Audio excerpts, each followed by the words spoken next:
Yuri et Lucas, comment ça va? Je suis largement à l'heure, pile à l'heure.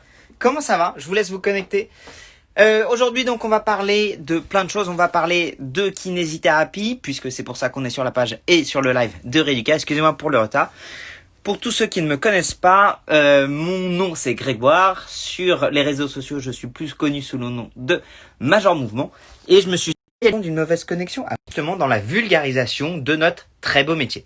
Donc ça va être le thème d'aujourd'hui. On va faire deux thèmes aujourd'hui où on va parler de notre métier, de l'image de notre métier. Est-ce que vous trouvez que l'image du métier de kinésithérapeute évolue? Si oui, dans quel sens? Comment est-ce qu'on pourrait l'améliorer? Comment est-ce qu'on pourrait l'optimiser?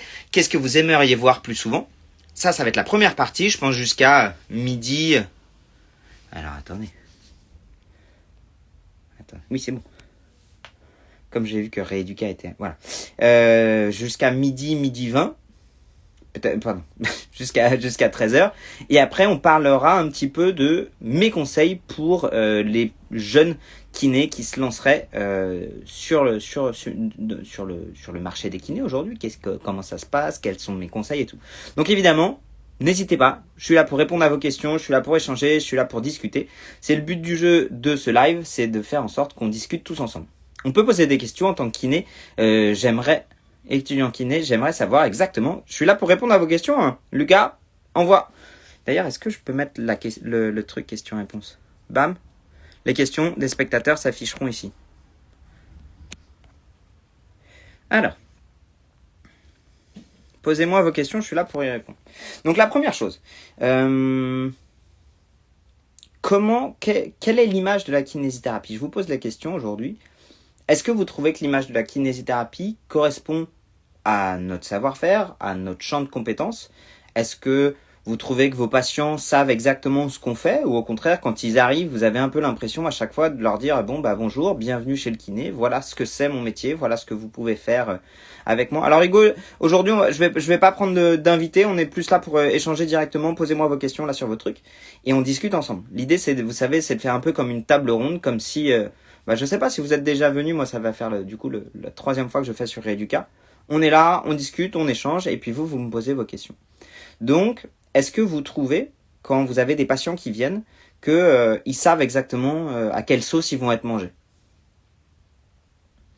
Que penses-tu d'un diplôme belge en kinésithérapie? Je pense que c'est un très bon diplôme. De manière générale, je trouve que ceux qui sont formés en Belgique sont très bien formés. Comment cela se passe, le travail en tant que kiné depuis le Covid? Je suis en 2e année de kiné. Ça dépend, franchement, le respect des gestes barrières, c'est lourd. En fait, tu perds énormément de temps à expliquer, à tout nettoyer systématiquement. Donc déjà que l'administratif dans notre métier peut parfois prendre de temps, là tu rajoutes au moins, 10 à 20% du temps de ta séance, ne serait-ce que pour respecter ça. Je trouve que nos patients ont changé, il y a vraiment une augmentation de l'anxiété chez nos patients. Et je trouve que, tu vois, c'est typiquement, mais... Sur les lombalgies chroniques ou même sur des tendinopathies où je l'explique souvent, nous notre rôle c'est de les accompagner dans le temps et je trouve que il est encore plus nécessaire de répéter encore et encore ce que tu leur as dit lors du bilan. Que penses-tu du climat d'études, de la qualité des formations en ces temps difficiles? C'est une bonne question. Que penses-tu du climat d'études et de la qualité des formations en ces temps difficiles? Le climat d'études, je suis désolé, j'ai pas compris ta question. Posez-moi, c'est mieux dans l'outil question-réponse. Je sais pas si vous y avez accès directement. Bim. Ah voilà. Que penses-tu du climat d'études et de la qualité des formations en ces temps difficiles? Je pense que c'est difficile pour les stagiaires. Je pense que ma première pensée est pour les stagiaires. Tu vois, là, typiquement, nous, on a dû annuler une stagiaire qui devait venir il y a 2 semaines pour la bonne et simple raison que on était 2 à pouvoir l'accueillir. Et mon collègue ne fait plus que des tests PCR. Et moi, en ce moment, comme j'étais à moitié sur la promo du livre, j'ai repris le cabinet il y a 15 jours, j'ai pas pu l'accueillir. Donc elle se retrouve quasiment à devoir... Heureusement, elle a retrouvé un autre cabinet pour faire un autre stage. Mais c'est vrai que pour elle, ça a été un peu compliqué. Et puis surtout, je peux que me projeter, notamment pour les jeunes, de se dire, en fait, ils font pas de stage là maintenant. Du coup, ils ont peut-être peur d'accumuler une sorte peu de connaissances ou qu'ils auraient pu avoir sur le lieu de stage. Et du coup, ça les fait un peu flipper. Ils se disent, merde, si jamais je loupe mon stage de 2e année, je vais pas pouvoir valider ça, ça et ça. Et je peux le comprendre entièrement que ça paraît un peu compliqué.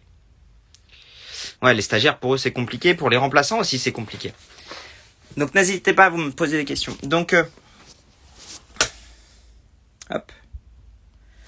Autre question. Comment prendre confiance en soi quand on est néo-diplômé? Bon, ce que je vous propose, c'est qu'on va faire les deux. On va mélanger les deux thèmes parce que je vais répondre à vos questions. À la fois sur mes conseils, justement, pour les jeunes diplômés, parce que je pense que si vous êtes sur Insta, vous êtes la plupart du temps jeunes. D'ailleurs, dites-moi. Ah tiens, dites-moi là tout de suite, dans les commentaires, combien d'années de diplôme vous avez. Alors, comment prendre confiance en soi quand on est néo-diplômé? C'est une bonne question.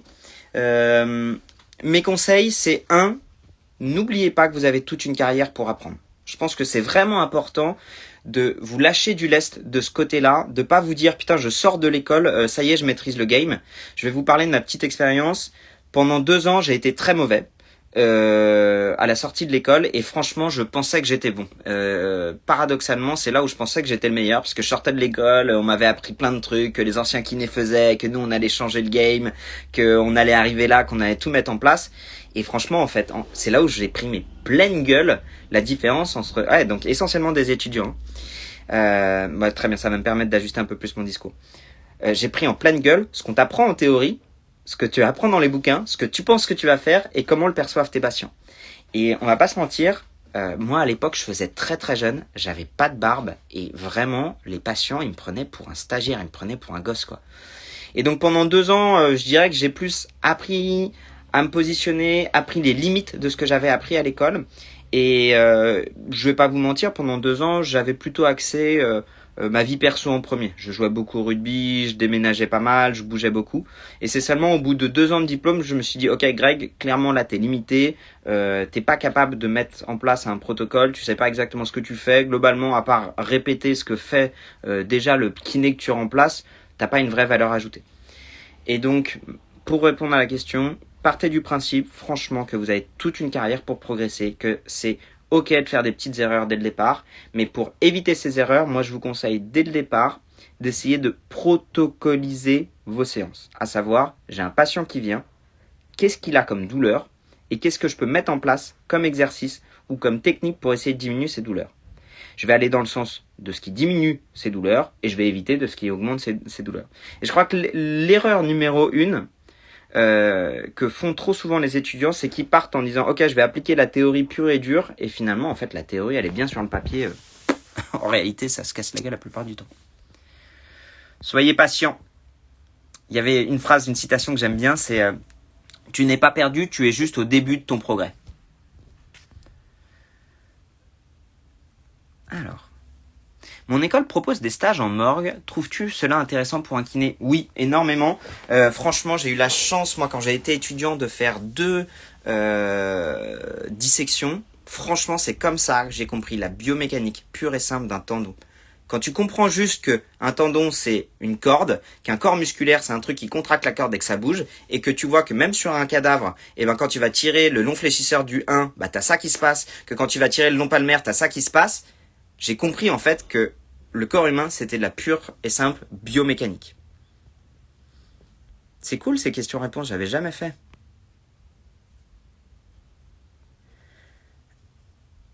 Ah, ça c'est une super bonne question. Pour toi, quel est le meilleur moment pour faire des formations complémentaires?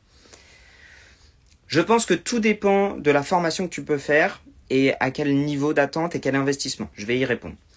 Quand tu sors de l'école, je pense qu'il est important de comprendre que d'aller se former sur une niche de nos patients, je te dis n'importe quoi, aller faire une formation de 3 jours sur la fibromyalgie parce que tu connais que dalle, c'est pas forcément ce qu'il y a de plus pertinent. Mon conseil, ce serait pas d'essayer d'apprendre à traiter 1% de tes patients, mais d'essayer d'apprendre des outils qui vont traiter 90% de tes patients. Tes outils qui vont traiter 90% de tes patients, c'est avoir un super bon bilan. Donc vraiment revenir à la base de la base. Quand vous sortez de l'école, en fonction des écoles que vous faites, franchement, je suis désolé, mais il y en a parmi vous qui ne savent pas faire un bilan. Qui savent faire un bilan scolaire. À savoir, franchement, moi en 10 ans de carrière, ça fait 10 ans que je bosse, le bilan cutané, trophique et vasculaire, je ne le fais pas. Je m'en cogne royalement. savoir quel muscle est trop raide, quel muscle est trop tendu. Honnêtement, si ça ne reproduit pas mes symptômes, je m'en fous. Par contre, savoir s'il a une vraie appréhension à la douleur et être capable de lui proposer une start back school au bon moment, être capable de lui faire un LASEG croisé, un slump test, ou sur une cervicalgie ou une tendinopathie de la coiffe, avoir un cluster de Weiner qui soit carré, ça c'est essentiel. Et je trouve que le problème qu'il y a quand on est à l'école, c'est que globalement, parfois, en fonction des écoles, on nous apprend parfois de la mauvaise médecine. Il y a certaines écoles qui l'ont bien compris, ils vont pas vous faire 16 heures de pneumo, mais ils vont vous faire 3 heures de pneumo appliquées aux pathologies qu'on croise au cabinet. Nos pathologies qu'on croise en cabinet, ça va être principalement, statistiquement, des problèmes de dos, des problèmes d'épaule, des problèmes de genoux, des problèmes de réentraînement à l'effort, de la gériatrie, de la rhumato. Et donc je pense que de se former plutôt sur des outils qui vous permettent d'améliorer tout ça à la fois, c'est essentiel. Donc du bilan. Ça peut être, alors vous savez, moi je suis prof à l'ITMP, mais mon but du jeu c'est pas que vous vous formiez seulement à l'ITMP, mais que vous vous formiez partout. Donc je sais que Captain le fait, je sais que Kinesport le fait, je sais que l'ITMP le fait. Il y en a certains qui proposent du e-learning. Globalement, je trouve que la philosophie type Mackenzie est passionnante sur la reproduction de douleur. Je trouve que la philosophie sur la remise en charge progressive sur les tendinopathies de la clinique du coureur, c'est passionnant. Donc je vous invite vraiment à aller étudier tout ça. Et quand vous allez faire un peu votre pêle-mêle de prendre les connaissances à droite, prendre les connaissances à gauche, d'accepter le doute, d'accepter que vous puissiez avoir deux discours qui soient différents, mais qu'en fonction du contexte, les deux peuvent être vrais, ce sera passionnant. Donc, plutôt des connaissances pratico-pratiques. Ça, c'est apprenez à essayer de traiter 90% de vos patients et acceptez qu'il y aura peut-être 10% de vos patients sur lesquels vous allez galérer et vous galérez peut-être toute votre carrière et qu'un jour, il y a un truc dans la science qui va changer, qui va vous dire, tiens, en fait, pour la fibromyalgie, on se rend compte, je dis n'importe quoi, que le courant à basse fréquence est plus efficace que la thérapie manuelle et aller dans ce sens-là. Je sais pas si je réponds à vos questions comme vous me répondez pas, je sais pas si je réponds. Dites-moi des pouces comme ça ou des pouces comme ça ou posez-moi des questions. Si ça vous convient mes réponses ou si c'est trop pratico-pratique. Ça, c'est une bonne question. Que penses-tu de la thérapie manuelle? Formation obligatoire pour être un bon kiné, qu'apporte-t-elle? C'est une super bonne question, Mathis. Alors, vous savez que là, moi, je suis juge et partie, puisque non seulement je suis formé en thérapie manuelle, mais je suis prof en thérapie manuelle. Et malgré ça, je vais vous donner la vraie réponse. À partir du moment où vous comprenez qu'un outil n'est qu'un outil, la question n'est pas de savoir si votre outil est génial. Il est plutôt la question de se dire dans quelle mesure mon outil est intéressant par rapport au patient que j'ai en face de moi. Je te donne un exemple concret. Je vais te donner deux images, c'est celle que j'utilise souvent Xavier Dufour. Si on devait comparer la thérapie manuelle à un outil, ce serait, penses-tu par exemple que le pinceau c'est un bon outil? Et je te dis, pour planter des clous c'est pas terrible, mais pour repeindre tes volets c'est probablement ce qu'il y a de mieux. Et si jamais j'ai un patient qui vient et qu'au cours de mon bilan je décèle un vrai blocage articulaire pur et dur, la technique articulaire, franchement, c'est ce qui va aller le plus vite. Quand tu la maîtrises bien, ça passe bien. Si ton patient, il attend ça, t'auras encore plus de bénéfices à le faire. Donc, globalement, ça roule vachement bien. Par contre, à l'inverse, sur un lombalgique chronique qui a déjà été manipulé 35 fois, où il n'aime pas être manipulé, là, à ce moment-là, c'est pas du tout une indication pour la thérapie manuelle. Et tout à l'heure, quand je vous disais combiner différents savoirs, être capable de prendre le recul nécessaire, de se dire, là, c'est l'outil dont j'ai besoin, là, c'est l'outil dont j'ai besoin, là, c'est l'outil dont j'ai besoin. Et ça, ça prend énormément de temps, beaucoup de connaissances, beaucoup de remises en question, d'accepter que... Moi, j'accepte, tu vois, typiquement, que j'ai fait des formations qui... Vous m'entendez toujours? J'accepte qu'il y ait des formations que j'ai faites qui m'ont servi à rien. Ou j'accepte d'avoir fait des formations, je les ai faites, c'était pour ma culture personnelle, mais pour autant, je me verrais pas y le faire. Tu vois, typiquement, je me suis formé en massage californien, parce que c'était un moment de ma vie où je voulais retravailler un peu ma main au niveau du massage. J'ai trouvé que c'était hyper intéressant d'avoir un protocole de massage. Par contre, j'ai pas réussi à le commercialiser parce que fallait le vendre 70 balles pour une heure de massage. Parfois, je l'intègre pour mes lombalgiques quand j'ai envie de leur faire du bien et qu'ils ont pas envie de tolérer des exercices aujourd'hui. Je leur fais du massage et ça se passe bien et je l'utilise. Mais le vendre en tant que tel, non, ça m'intéresse plus. Mais je suis content de l'avoir fait pour connaître mes limites. Je continue sur les questions-réponses comme ça vous convient ou vous voulez que je parle un peu plus de ce qu'on avait établi sur l'image de la kiné? Vous voulez que je parle un peu de l'image de la kiné ou pas? Ou on continue sur les formations? C'est vous qui me dites. Du coup, maintenant, vous me mettez que des pouces.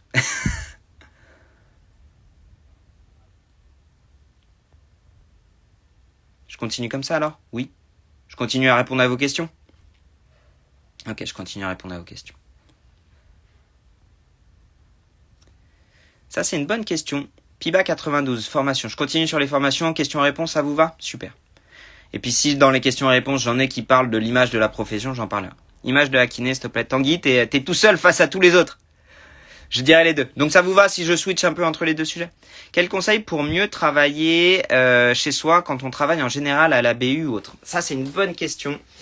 Ce que je te conseillerais là, bon, ça, je remonte un peu dans mes souvenirs, mais moi c'est comme ça que je bossais quand j'étais en P1, donc je sais plus comment vous l'appelez, peut-être la PACES, je sais plus. Bref, ma première année de médecine, c'est se fixer un emploi du temps. Parce que quand tu vas à la BU, t'es concentré et tout, t'es dans des horaires de travail, tandis que quand t'es chez toi, t'as vite fait d'aller sur ton téléphone, d'aller sur Netflix, de regarder les dernières notifs. Donc moi je donnerais 3 conseils. 1, quand tu bosses, tu éloignes ton téléphone. Franchement, votre téléphone, votre outil là, c'est le plus gros perturbateur de concentration. Donc mettez-le loin. Même pas en mode avion ou quoi que ce soit, vous le mettez à une distance de chez vous, même si vous n'avez pas un grand appartement, vous le mettez au fond d'un placard, juste pour que vous ayez une distance physique qui soit créée. Mon conseil numéro 2, c'est tu te fais une planification de révision. Genre tu sais que le jeudi matin, quand tu te réveilles, tu vas te faire 2 heures, je dis n'importe quoi, de bioméca, 1 heure et demie de physiopatho, tu te fais ta pause déj et pendant ta pause déj, tu te regardes une série ou tu lis un bouquin ou tu décroches complètement. Après ta pause déj, tu fais 2 heures de ceci, 3 heures de cela. Mon conseil numéro 3, si vous pouvez, faites du sport. Vous le savez, vous êtes futur professionnel de santé, donc l'intérêt de faire du sport, il va être triple pour vous. 1, immédiat, vous videz la tête. Vous en avez besoin, vous serez plus concentré, vous dormirez mieux, vous aurez un bon shoot d'endorphine, faites du sport. Numéro 2, n'oubliez pas que demain vous serez amené à montrer à vos patients comment vous faire un mouvement. Et c'est toujours mieux de savoir faire un squat, c'est toujours mieux de savoir ressentir ce que c'est une perte de mobilité dans la hanche. Bref, n'oubliez pas que d'avoir une bonne expérience de ressenti dans vos douleurs, dans votre corps, c'est toujours ça que vous allez pouvoir transmettre à vos patients. Tu vois, d'avoir ressenti ce que c'est d'être vraiment essoufflé, d'avoir une courbature, d'avoir une lésion musculaire, bah tu peux en parler à tes patients. Et c'est toujours une bonne expérience à prendre. Et numéro 3, mon conseil, c'est d'apprendre qu'on a tous des emplois du temps différents pour le travail. Je vous donne un exemple. Moi, par exemple, je suis très efficace pour travailler de 7h du matin à 11h du matin. Je suis nul à chier, mais vraiment nul à chier entre 14h et 17h. Entre 14h et 17h, je suis nul. Je suis mauvais, j'arrive pas à me concentrer, j'arrive pas à me mobiliser, j'arrive à rien faire. Et pendant, je pense au moins toutes mes années étudiantes, je me disais, putain Greg, t'es obligé de travailler entre 14h et 17h, tu peux pas faire une pause de 3 heures. Et ben en fait, avec du recul, je me rends compte que il aurait mieux valu que je fasse une vraie pause de 3 heures, que je lise, que je joue à la play, que je bouquine, plutôt que de faire semblant de travailler, de pas être efficace, et de me dire j'ai travaillé 3 heures alors qu'en fait t'étais juste devant tes bouquins et t'as pas été efficace. Je continue comme ça. J'enlève mon pull 2 secondes. Oh, je vais ouvrir la fenêtre, j'ai chaud. Ah, c'est une bonne question, Paul. Pour un jeune kiné, est-il plus intéressant de commencer en hôpital ou plutôt en libéral? Je dirais que ça dépend de ta sensibilité, Paul. L'intérêt d'être à l'hôpital, c'est que tu vas pouvoir voir ce que c'est de travailler avec plein de professionnels de santé autour de toi. L'intérêt aussi, je trouve, c'est que tu as un super bon contact avec les patients qui ont un vrai besoin de kinésithérapie. C'est-à-dire qu'eux, ils ont vraiment des problèmes de santé sévères. Ou au cabinet, parfois, en fonction du cabinet, là où tu bosses, tu peux avoir des gens qui certes qui ont des petites blessures mais qui n'ont pas un enjeu vital. Et je trouve que pour parfois donner du sens, tu vois, je pense qu'aujourd'hui un kiné qui bosse en service Covid+, ah ouais, là je pense que tu rentres de chez toi, tu as vraiment eu l'impression d'avoir eu un rôle dans la société. Donc en fonction de toi, de tes besoins, de tes envies.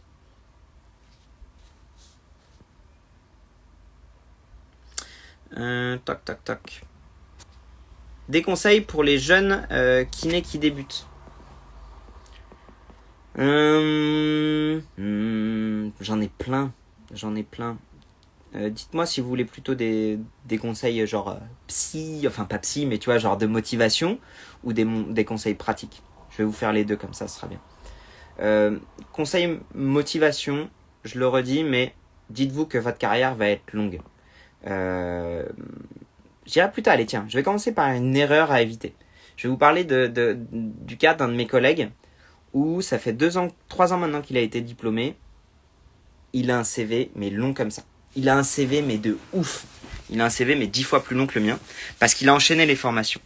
Et il a oublié un truc qui est indispensable, c'est qu'on n'a pas un métier qui est théorique, on a un métier qui est pratique. Et quand tu enchaînes les formations, c'est bien, mais c'est mieux d'essayer de les mettre en place. Je te donne un exemple concret. Là, j'ai donné pour ce week-end le premier séminaire en thérapie manuelle. Et je leur ai dit, vous voyez comment est-ce qu'on mobilise une sacro-iliaque? Déjà, la palpation de l'articulation sacro-iliaque, essayer de la repérer, de la repérage anatomique, faire la différence entre les spinaux, les ligaments sacro-sciatiques, la crête iliaque, c'est un peu difficile. Mettre tes mains dessus, trouver la barrière motrice, mobiliser, mettre en place ton tableau clinique et aller sur une technique articulaire, ça prend énormément de temps. Et donc vraiment, moi le conseil que je donne, c'est que si jamais vous devez vous former, vous arrivez à la fin de la formation, dès le lundi, avec vos patients, vous essayez de mettre en place ce que vous avez appris. Je te donne un exemple très simple. Et en ce moment, si jamais vous ne pouvez pas faire de formation, il y a du e-learning sur l'ITMP, je crois qu'il y a, comment ça s'appelle? Trust Me ED, c'est en anglais, c'est super bien, ou même Physio Tutors. Moi, j'ai appris Maitland, comme ça. Alors, c'était une intronisation à Maitland. Maitland, c'est de l'actif aidé. En gros, tu vas chercher à mobiliser ton patient en dessous du seuil douloureux de manière à reprogrammer un mouvement qui soit infradouloureux. Eh ben, je peux t'assurer que quand j'ai vu ce cours, ça durait 1 heure, je suis retourné au cabinet, mes 5 premiers patients, je leur ai tous fait ça. Mais quel que soit leur motif de consultation. Juste pour pouvoir m'habituer à mettre en place cette logique, pour pouvoir m'habituer à communiquer avec mes patients, pour pouvoir m'habituer à mettre les mains, pour pouvoir m'habituer à essayer de voir comment ça évolue. Et donc, mon conseil, ce serait que si jamais vous vous formez, pour chacune des formations que vous faites, vous essayez de la mettre en place sur un maximum de vos patients. Et pas de se dire d'attendre d'avoir le patient qui rentre dans les cases de ta formation parce que sinon tu la feras jamais.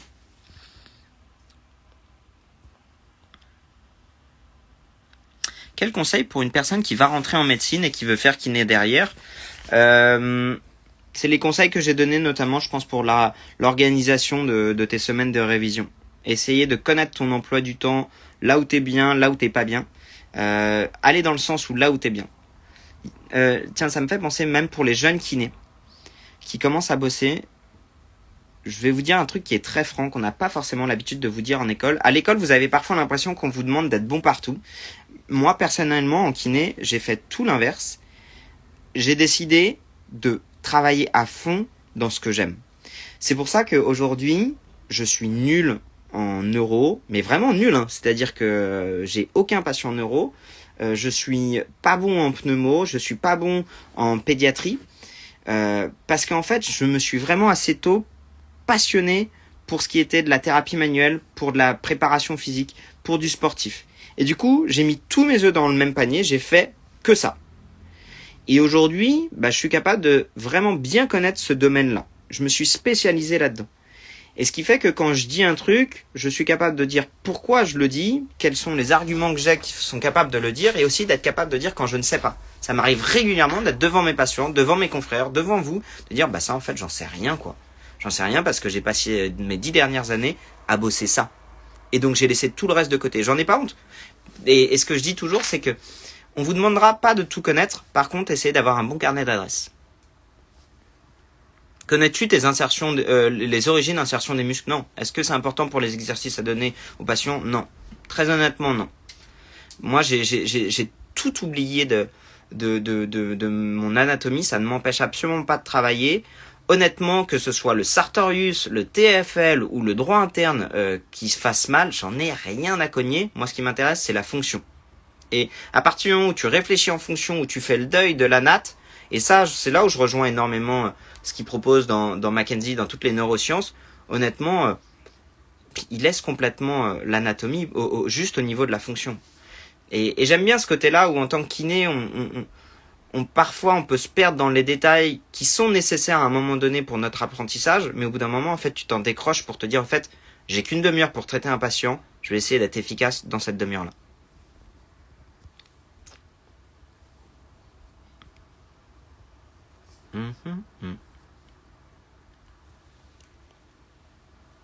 Que penses-tu de la place que peut prendre la dimension psychologique dans les traitements? Énorme. Franchement, énorme. Et quand je parle de psychologique, je parle pas de psychologie de bas étage. à savoir, ah bah ma petite dame, si vous avez mal à l'épaule, c'est parce que votre papa a été difficile avec vous dans votre enfance. Je parle pas de faire de la mauvaise psychanalyse.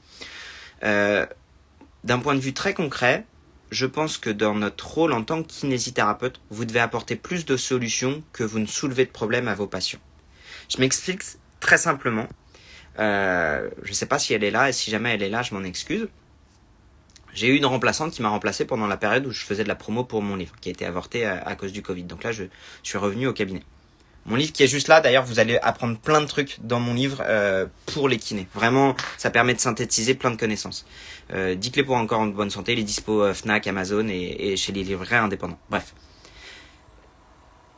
Une patiente qui vient avec une douleur d'épaule suite à un mouvement de muscu il y a 4 ans.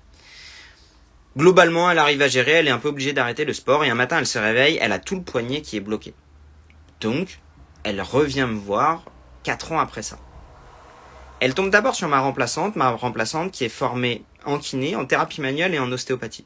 Et au cours du bilan, la patiente, je vous ai dit quoi? Ma remplaçante formée en kiné, thérapie manuelle et ostéopathie. Moi, je suis formé que en thérapie manuelle. Et ma patiente lui explique au cours du bilan qu'elle a des problèmes d'occlusion de la mâchoire. Eh bien, ma remplaçante, comme elle a dit qu'elle avait un problème d'occlusion de la mâchoire, elle est tout de suite allée chercher l'ATM, elle est tout de suite allée chercher le SCOM, elle est tout de suite allée chercher le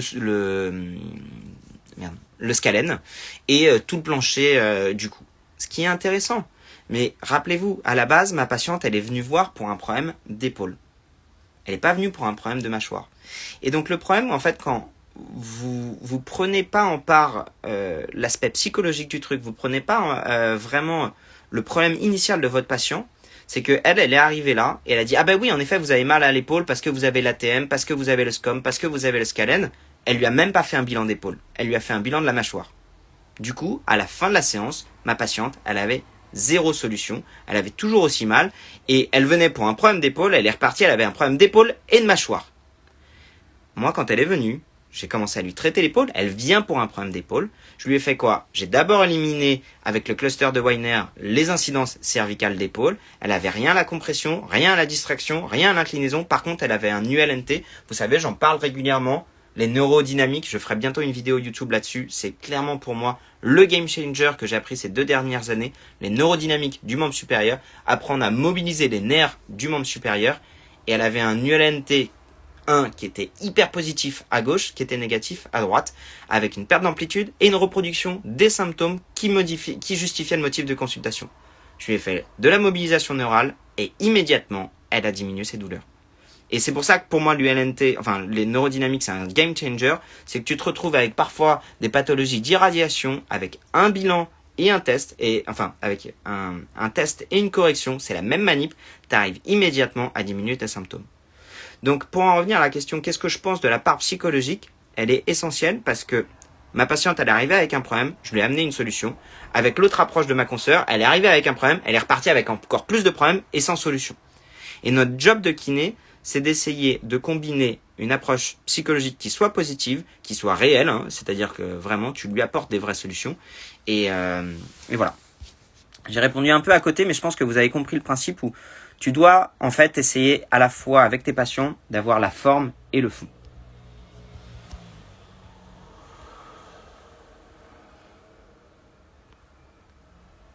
Que penses-tu des contrats de pré-recrutement? Je ne sais pas ce que c'est. Ça, c'est une bonne question. Comment réagis-tu face à un patient qui pense que le kiné est juste un masseur? Comme ça. Franchement, il y a 2 niveaux de réponse. Soit il vient là et il te dit moi je veux un massage, et moi ma réponse d'emblée ce sera de lui demander pourquoi est-ce que vous voulez un massage? Ah, parce que je veux que vous me détendiez. Ma réponse, elle va être assez brute de décoffrage. Elle va vous dire, si vous voulez un massage pour détendre, c'est 70 balles. Je suis formé en massage californien. Les massages de détente, c'est 70 balles. Si vous voulez un examen clinique fait par un professionnel de santé, asseyez-vous et on va discuter. Il y a 2 solutions. Soit il se barre, et il se barre, et à ce moment-là, moi je fais pas de massage de détente taxé sous des frais de santé, hein, c'est pas la même chose. Soit il vient pour un vrai problème de santé qui peut se manifester par des contractions musculaires, et auquel cas il passe dans le cadre santé. Mais moi j'ai plus de problème à être très franc. Je suis masseur kinésithérapeute, je suis pas juste masseur. Si tu veux du massage, bah, je me mets au tarif des autres professionnels qui font du massage.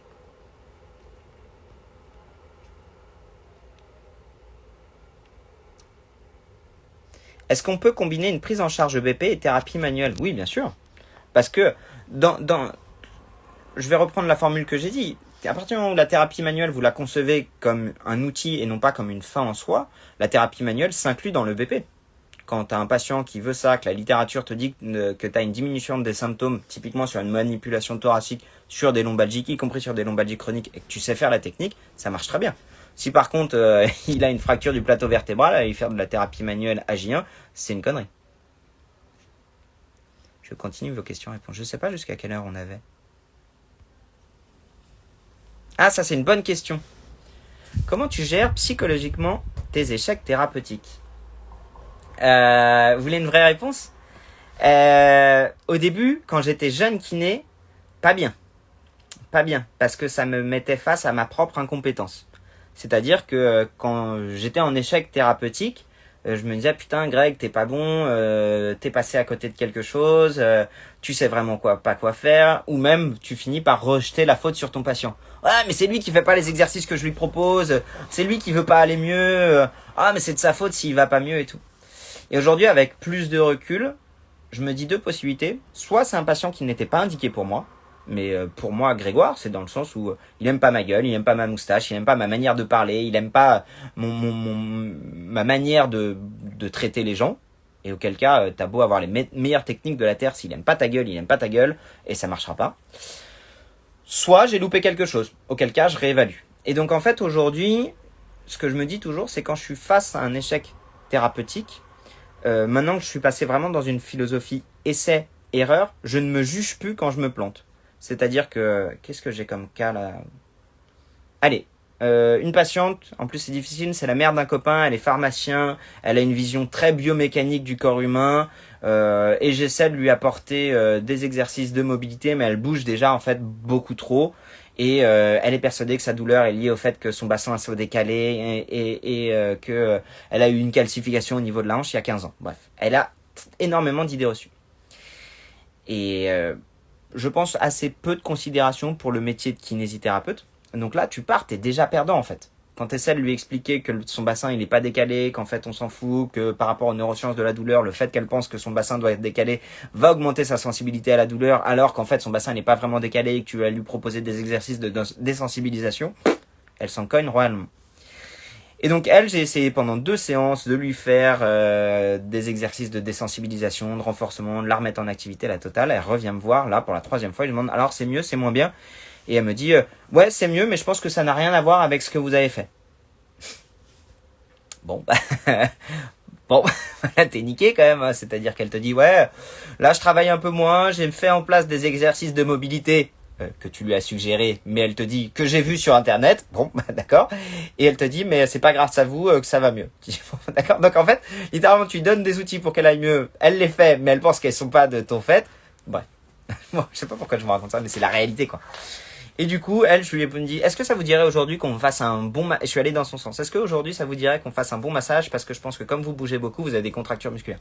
Et là, elle a l'œil qui s'est pétillé de ouf. Je lui ai fait un super massage. Elle est ressortie là. Elle me dit, ah, Grégoire, c'est la meilleure séance de kiné de ma vie. Et donc, peut-être que mon erreur, chez elle, ça a été dès le départ sur une personnalité très forte, avec peu d'estime pour mon discours, de vouloir lui imposer mon discours. Là, ça marchait pas, du coup j'ai essayé de faire l'inverse, je suis allé dans son sens, et peut-être que comme je suis allé dans son sens, la prochaine fois je pourrais remettre en place ce que je veux. Je sais pas si vous voyez ce que je veux dire, je pense que vous voyez ce que je veux dire.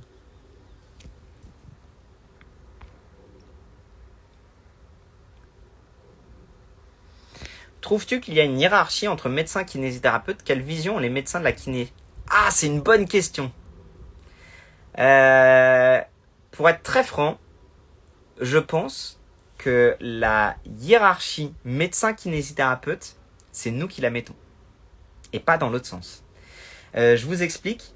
Encore une fois, je parle de mon expérience. Vu le nombre de personnes que vous êtes et de plus en plus nombreux, je pense que le discours vous plaît.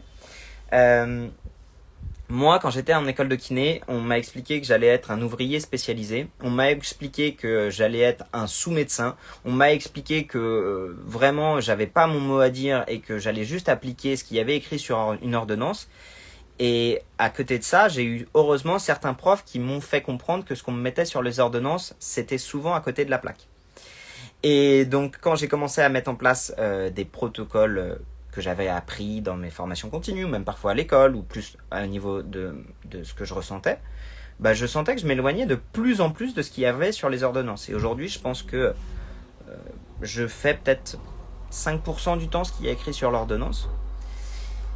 Et donc, j'ai compris que j'étais pas un ouvrier spécialisé. J'ai compris que je n'étais pas juste là pour exécuter ce qu'on me demandait, mais que j'avais mon vrai champ de compétences, mon vrai champ d'expertise, et que cette forme de hiérarchie médecin-kiné, c'était celle qu'on m'avait apprise. C'était vraiment une croyance limitante.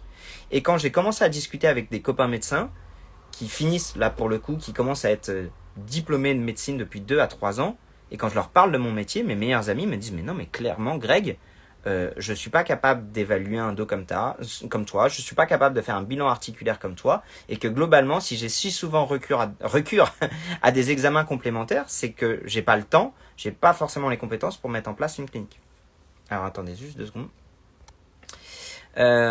Donc, cette hiérarchie, quand tu parles au médecin, en fait, il t'explique qu'il n'y a pas de hiérarchie et qu'on est vraiment sur un niveau horizontal, parallèle. Et ils vont te dire exactement la même chose pour les infirmiers, pour les sages-femmes, pour les aides-soignants. Et quand tu parles aux médecins, ils vont te dire non, en fait, on a vraiment un champ de compétences qui est distinct et que faut arrêter cette histoire de hiérarchie. Moi, c'est ce que je ressens. Et du coup, que penses-tu de la hiérarchie à part ? Ben, je pense que c'est exactement la même chose.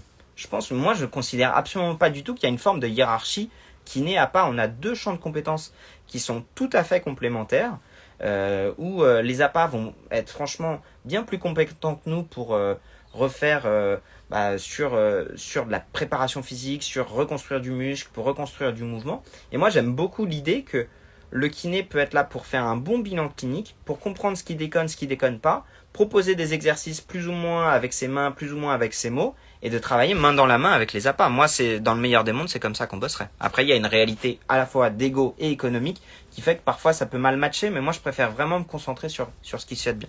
Attendez juste 2 secondes, j'ai reçu un WhatsApp important. Excusez-moi, c'était pas si important que ça.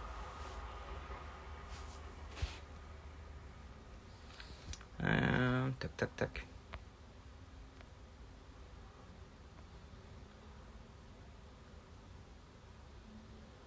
Ah, ça c'est une bonne question. Est-ce que c'est possible d'être un bon kiné sans délaisser la vie à côté, c'est-à-dire travailler jusqu'à 20 heures tous les soirs ? Oui, bien sûr que oui. Il y a une réalité économique qui fait que malheureusement, on est obligé de travailler beaucoup. C'est-à-dire que pour gagner correctement sa vie en tant que kiné, je pense que tu peux, en travaillant 35 heures, c'est compliqué. Je pense que tu es obligé de travailler probablement 50 heures par semaine. Ça, c'est... Enfin, je parle de mon expérience, hein, mais moi, c'est ce que j'ai constaté. Quand je travaille que 35 heures par semaine, j'ai un salaire qui convient pas à mes attentes de niveau de vie. Moi, mes attentes de niveau de vie, elles sont pas extrêmement élevées, mais c'est d'avoir juste la liberté de pouvoir, entre guillemets, faire ce que je veux. J'ai pas l'intention de rouler en Porsche, j'ai une Citroën Cactus dont tout le monde se fout de ma gueule, mais je suis très bien. Mais juste, tu vois, pouvoir me dire que quand je vais me faire un resto avec mes copains, de pas me dire tiens je prends entrée plat ou dessert, et de me dire si j'ai envie de me faire entrée plat dessert, je peux. Et si j'ai envie de m'acheter un jeu de PlayStation à la fin du mois, je peux. Moi, c'est ça ce que je veux. Donc pour ça, pour être un peu libre, je pense qu'il faut bosser 50 heures par semaine. Maintenant, je pense que, et ça, encore plus depuis que j'ai créé Major Mouvement, je suis devenu vraiment un pro pour me libérer un maximum de la charge mentale. Je te donne un exemple concret. Avant de créer Major Mouvement, ne serait-ce que de devoir penser que j'allais payer l'URSSAF ou devoir calculer ma compta, j'avais l'impression que c'était un monde et je me disais putain mais c'est horrible. Et juste tous les soirs je me disais allez je le ferai demain. Et du coup je sortais jamais vraiment la tête de l'eau parce que j'avais cette charge mentale de toutes les tâches annexes qui ne sont pas du domaine du soin qui me polluaient. Depuis que j'ai créé Major Mouvement, je me suis créé 1000 tâches annexes en plus. Et du coup, j'ai appris, un peu comme un entrepreneur en fait, qu'il y a certaines tâches que je dois faire, mes patients, créer mes vidéos, mais qu'il y a certaines tâches où il n'est pas nécessaire que je les fasse. Ma comptabilité, ma gestion de planning, faire le ménage du cabinet. Et du coup, maintenant, je préfère travailler ce dans quoi je suis bon, plutôt que de perdre du temps sur des tâches où je n'ai pas de vraie valeur ajoutée. Et du coup, maintenant, je paye des gens pour le faire à ma place. Donc, j'ai un comptable, j'ai quelqu'un qui fait le ménage dans mon cabinet. Quand j'ai des travaux à faire dans mon cabinet, quand c'est des gros travaux, je paye quelqu'un pour le faire. Et ainsi de suite. Donc, je pense que la clé, c'est, ok, tu finis à 20h, mais une fois que tu as fini à 20h, tu as fini ta journée pour de bon.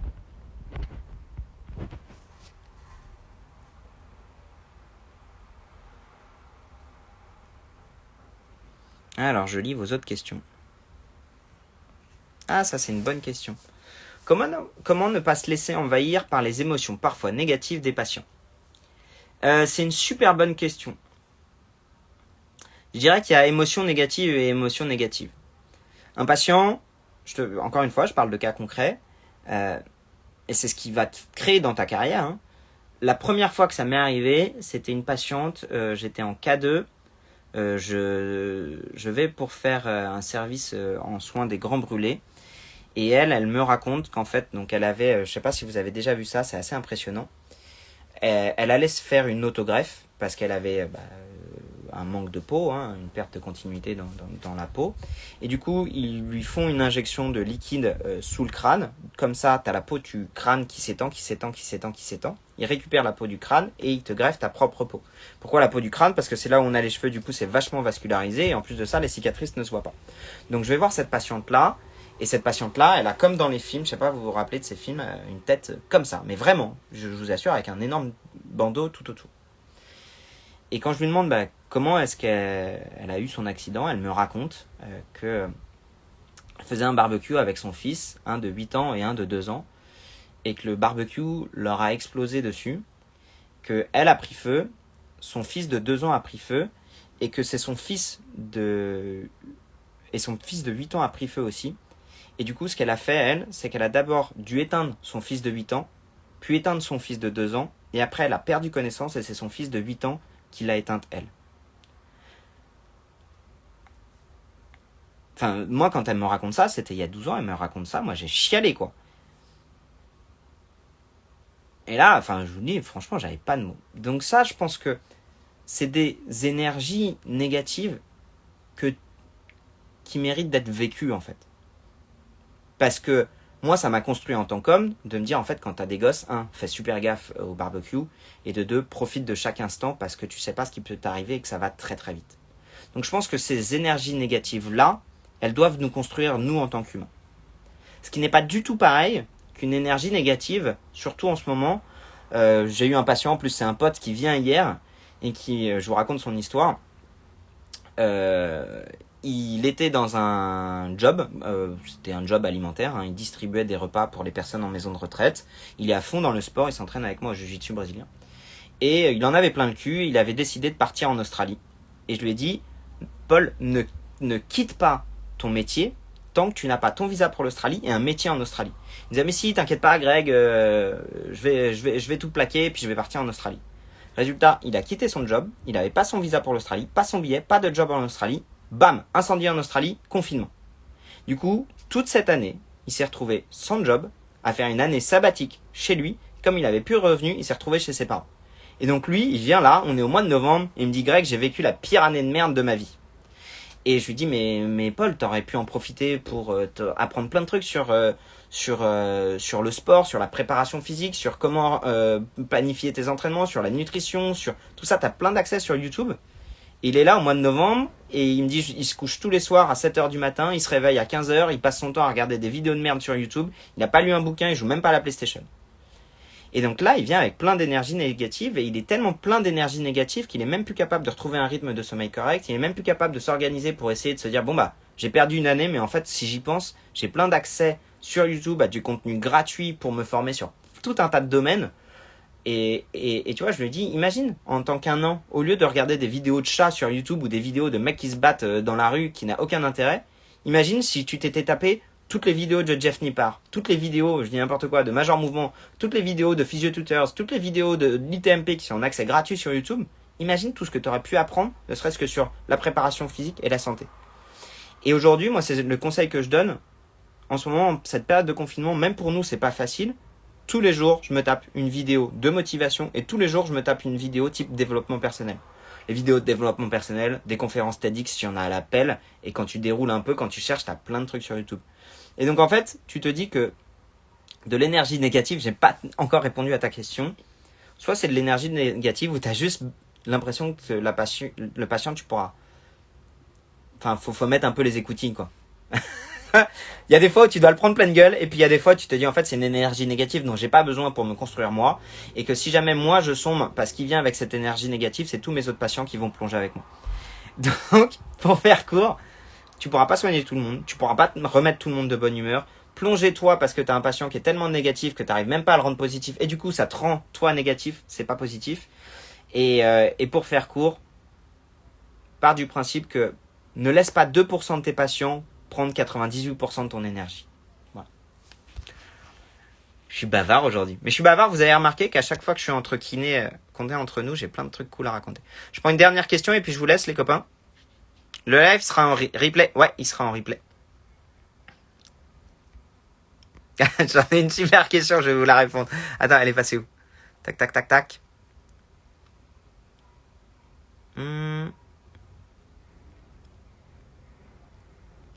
Ah, celle-là, elle est énorme. As-tu pris un comptable dès le début de ta carrière? Non, énorme erreur, énorme erreur. Je suis très mauvais en comptabilité, je déteste ça. J'ai voulu le faire moi-même. J'y passais des heures, je procrastinais pour le faire, à tel point que je me suis développé une vraie phobie administrative. Et donc, pour économiser un peu de sous, j'ai pas pris de comptable et j'ai perdu beaucoup de temps. Donc, honnêtement, vous êtes kiné, vous n'êtes pas comptable, prenez un comptable. Allez, une dernière question un peu plus cool.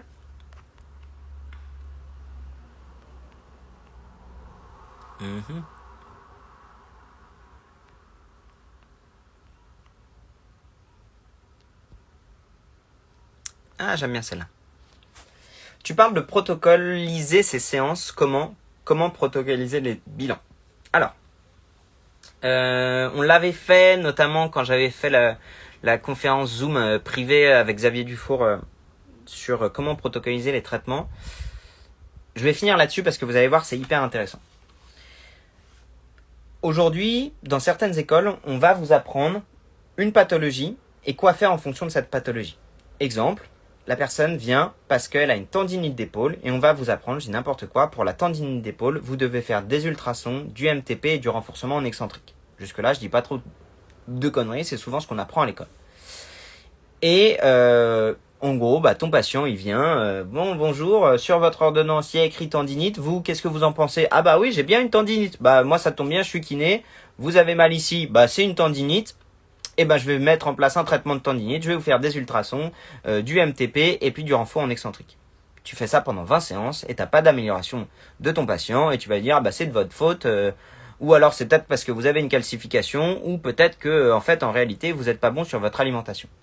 Et en fait, dans cette histoire de patient, honnêtement, tout est à foutre à la poubelle.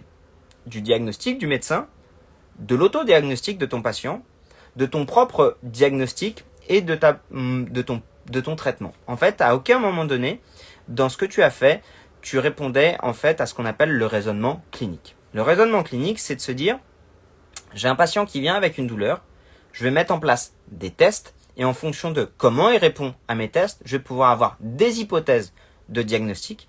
Je vais mettre en place un traitement qui répondrait à ces hypothèses de diagnostic et en fonction de comment est-ce qu'il répond au traitement que je mets en place, je sais si mes hypothèses de diagnostic sont confirmées ou infirmées.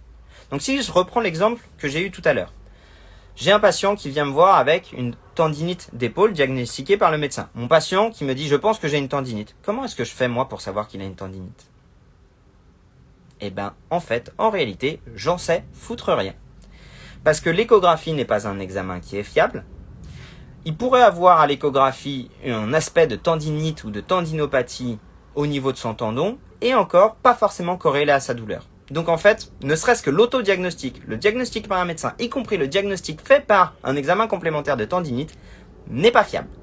Donc forcément, mon diagnostic à moi ne sera pas fiable. Honnêtement, aujourd'hui, moi quand je travaille, de savoir qu'il a une tendinite ou qu'il n'a pas une tendinite, je m'en fous royalement. Moi ce que je veux savoir, c'est qu'est-ce qui lui fait mal. J'ai mal quand je fais ça.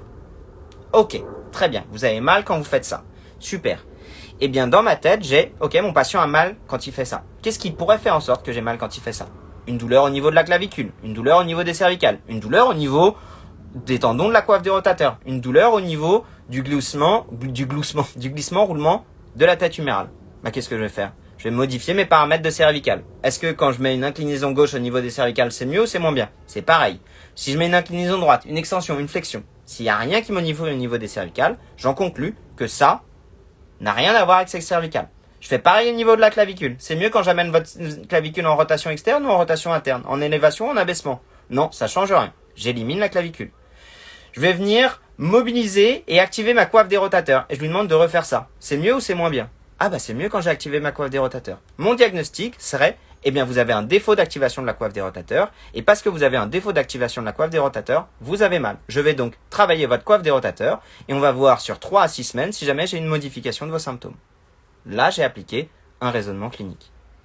Et en fait, une fois que vous faites le deuil du diagnostic et que vous êtes juste dans se dire, bah quels sont les symptômes de mon patient? Je vais mettre en place certains trucs pour voir si ça modifie mes symptômes. Là, vous avez une protocolisation du traitement. Et là où je trouve que c'est passionnant, c'est que quand vous y pensez avec vos patients, combien de patients viennent vous voir en vous disant « Bonjour, j'ai une tendinite. Bonjour, j'ai une hernie discale. Bonjour, j'ai un Osgood-Schlatter. Bonjour, j'ai une calcification de la coiffe. » Et moi, je leur réponds « Bah ouais, mais qu'est-ce que vous ressentez? Ah bah j'ai rien. Ou au contraire, ah bah j'ai mal de l'autre côté. Ou bah quand je me réveille, j'ai mal. » Ouais, bah on va peut-être commencer à voir exactement ce que vous ressentez. Je vais mettre en place un traitement par rapport à mon arbre décisionnel et mon bilan pour voir ce qui modifie vos symptômes. Et donc toute l'expérience, justement, à terme, c'est ça, c'est de se dire, bah voilà, j'ai tellement d'arbres décisionnels dans ma tête qui viennent vraiment avec le temps, et c'est pour ça que moi, c'est ce que je kiffe le plus, c'est le bilan, c'est que ça me permet à chaque fois d'éliminer, d'inclure, d'exclure des causes de douleur. Est-ce que j'ai répondu un peu à vos questions ou pas?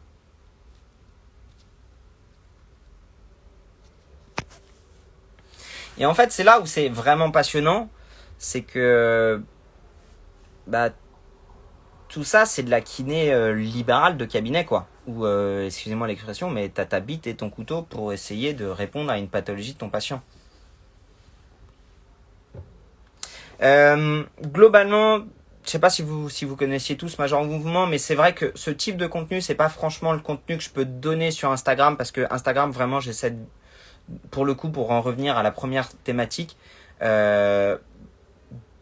de communiquer sur la kinésithérapie auprès du grand public, sur donner des conseils de santé simple, parce que c'est un peu comme ça que les gens consomment Instagram. C'est du contenu un peu plus quali que je donne sur ma page YouTube. Notamment, vous pouvez le voir sur mes cas cliniques. Je vais essayer d'en faire plus souvent parce que c'est pratique. Encore une fois, j'en parle beaucoup dans mon livre sur la différence entre la douleur et les vraies problématiques de nos patients. Bref, c'est ce que j'essaie de communiquer un maximum. En tout cas, merci d'avoir été présent. J'espère que ce live vous a plu. Finalement, on avait prévu 2 trucs, mais les 2 se sont mélangés. Voilà, j'espère que ça vous a plu. Il restera normalement sur Rééduca. Les cas cliniques sont vraiment trop cool. N'hésitez pas, hein. Franchement, vous qui êtes kiné, étudiant kiné, franchement, vous n'imaginez pas à quel point un like ou un commentaire sous mes vidéos, notamment sur mes vidéos YouTube, ça m'aide.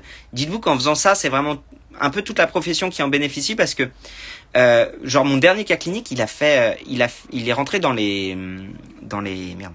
Ah merde, faut que je dépasse peut-être le temps. J'ai une œil qui me gratte. Mon dernier cas clinique, il est rentré dans les tendances YouTube. Donc ça veut dire que, tu vois, il y a une vidéo d'un kiné qui montre un cas clinique sur la kinésiophobie, sur comment traiter un labago. C'est super cool pour tout le monde. Du coup, c'est grâce à vos likes, grâce à vos commentaires. Si vous l'avez pas vu, elle est sur ma chaîne YouTube. C'est Major Mouvement. Allez, je sais pas, peut-être que j'ai quelqu'un d'autre qui doit faire un live. J'ai trop parlé comme d'habitude. J'espère que ça vous a plu. Merci pour tout votre soutien. Ouais, tendance. Salut à tous.